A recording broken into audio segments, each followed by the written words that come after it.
नाशिकमध्ये सध्या एका मोठ्या कंटेनर चोरीची देशभर चर्चा होते। मात्र हा कंटेनर साधा सुद्धा नाही तर चक्क 2000च्या नोटांनी भरलेला आहे। त्यातली रक्कम ऐकून तर तुमचे डोळे विस्फारतील। तब्बल 400 कोटींची रक्कम त्या कंटेनरमध्ये असल्याची माहिती आहे। 2000च्या नोटांनी भरलेला हा कंटेनर कर्नाटकातल्या चोरली घाटात चोरीला गेल्याचा संशय आहे। मात्र कर्नाटकातल्या या ट्रकचं नाशिक कनेक्शनही समोर येतंय। कंटेनर चोरीचा आरोप करत संदीप पाटील यांचं अपहरण करण्यात आलं, तसंच त्यांना बेदम मारहाण करण्यात आली। तशी तक्रारच संदीप पाटील यांनी नाशिक ग्रामीण पोलिसात दिली। तसंच कंटेनर चोरी प्रकरणात वरिष्ठ पोलीस अधिकारी सहभागी असल्याचा आरोप संदीप पाटील यांनी केला। कंटेनरमधील पैसे मुंबई आणि ठाण्यातील बांधकाम व्यावसायिकांचे असल्याचं संदीप पाटील यांनी पोलिसांना सांगितलं। या प्रकरणात एसआयटीचीही स्थापना करण्यात आली। या प्रकरणाचा तपास कर्नाटक आणि गुजरात पोलीस करतायत अशी माहिती समोर येते।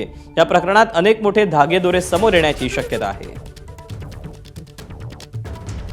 हे संबंधित अधिकारी जेवढे आता जर का मॅनेज झाले असतील तर हे प्रकरण दाबण्यासाठी माझ्यावर कट रचून माझ्यावरच खोटा गुन्हा दाखल करू शकता व मला खोट्या गुन्ह्यात अडकू शकता, नाहीतर माझी हे प्रकरण दाबण्यासाठी हत्याही घडवू शकता।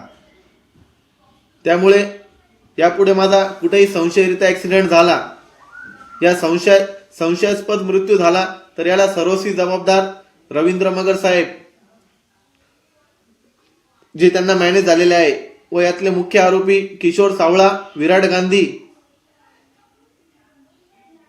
सुनील धुमाळ, विशाल नायडू व जयेश कदम हे सर्व माझ्या मृत्यूला जबाबदार असणार। दरम्यान नाशिक पोलिसांनी 6 संशयित आरोपींना अटक केली। विराट गांधी हा संशयित आरोपी देखील त्याला अटक करण्यात आली। अजून एक आरोपी फरार आहे, त्याचा शोध सुरू असल्याची माहिती अतिरिक्त पोलीस अधीक्षक आदित्य मिरखेलकर यांनी दिली। 400 कोटी रुपयाचे कंटेनर चोरी केल्याच्या संशयावरून काही आरोपितांनी फिर्यादीला अपहरण केलं, मारहाण केली आणि जे 400 कोटी तू चोरले आहेत ते वापस कर या अनुषंगाने त्याच्यावर दबाव टाकला। त्या अनुषंगाने घोटी पोलीस स्टेशनला गुन्हा दाखल झाल्यानंतर एसआयटी स्थापन करून तपास सुरू करण्यात आला। आत्तापर्यंत तपासामध्ये आम्ही 6 आरोपींना अटक केली आहे। एक आरोपी अजून फरार आहे। एबीपी माझा, उघडा डोळे बघा नीट।